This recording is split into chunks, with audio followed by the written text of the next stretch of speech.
Digisit rock formation. Ayan, 11 kilometer.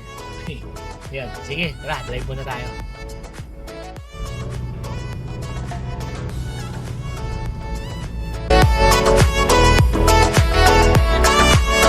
Hi guys, hindi na tayo sa Digisit Lodge and Restaurant. Okay.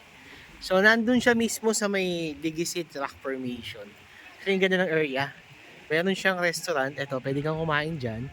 Ang entrance dito is 50 pesos lang per head. Pwede ka nang gumamit ng ano nila, mga open cottage, tapos swimming pool. Okay. Parking area, maluwag yung parking area nila.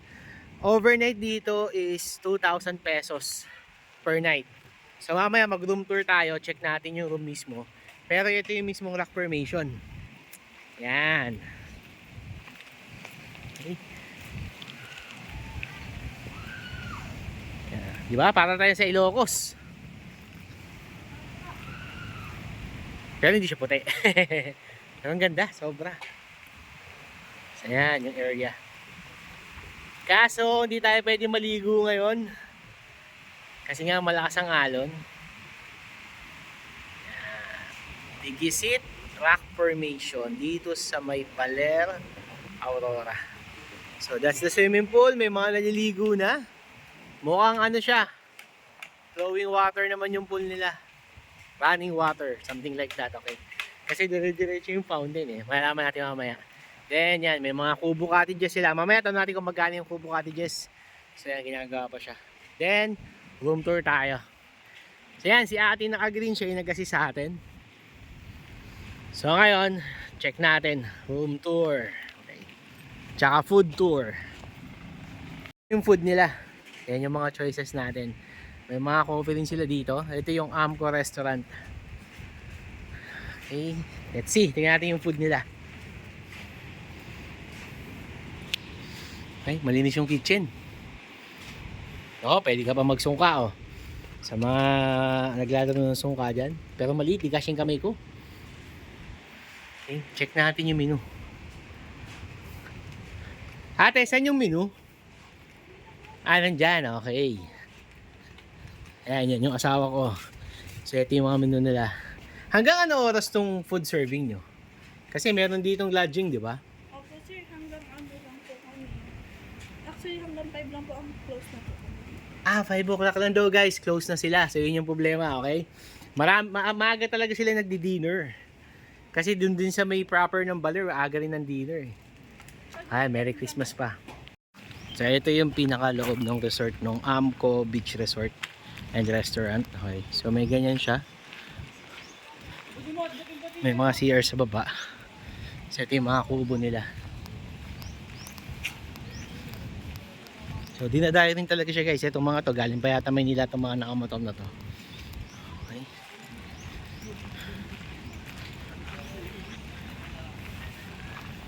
Yan. Ito yung mga open cottages nila.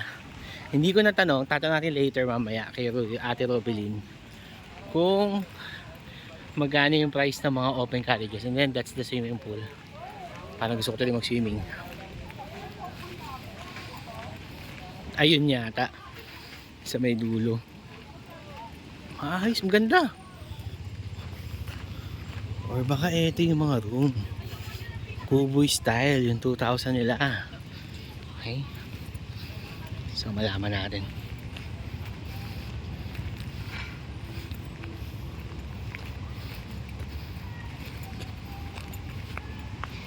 Ayan.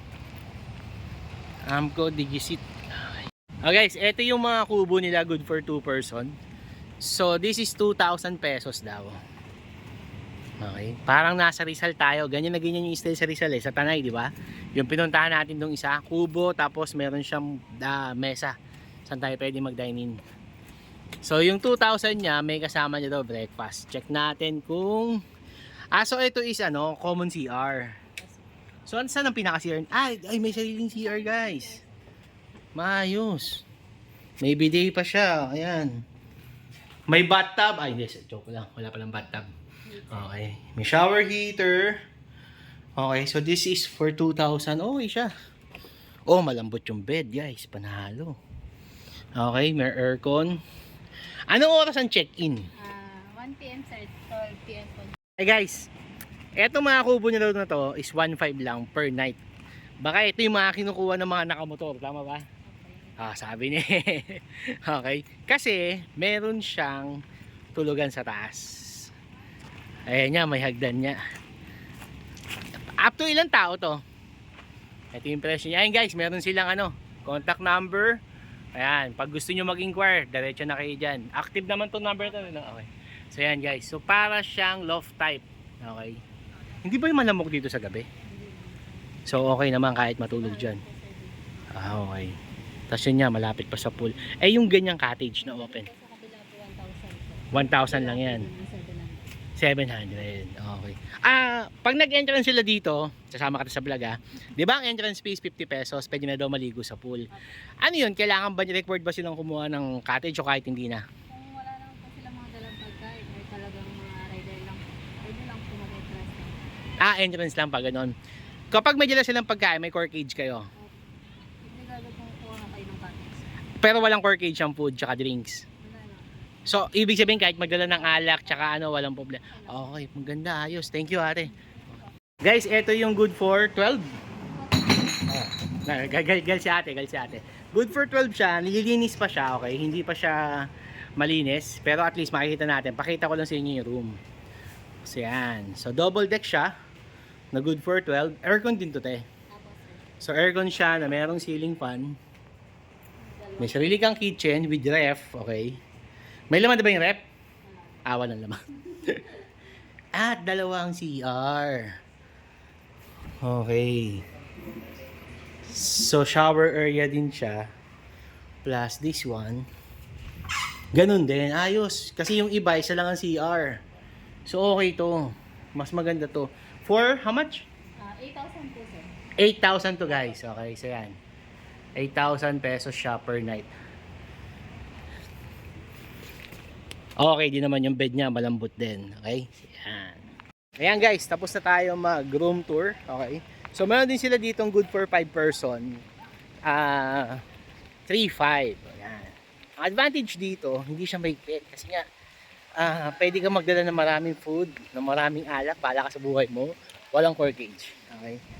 Tapos yung CR nila is okay naman. So panalo dito. Itong mga cottage na to is 1,000 daw per night. Okay. So maayos. Panalo dito. So yan, I suggest try nyo dito. Punta kayo at i-experience natin yung Aurora. Yan.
Ayan na guys, tapos na tayo mag-swimming sa swimming pool.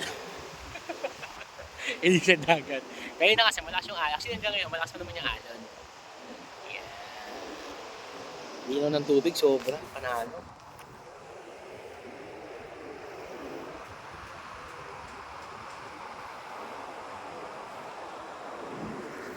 Diba?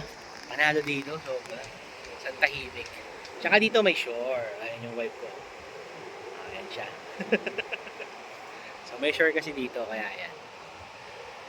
So sobrang peaceful. Ito yung hinahanap ng mga taga Maynila, tama? Ayan. So 5 hours lang to, simula sa Manila. Kung interested ka, punta ka na dito sa Baler.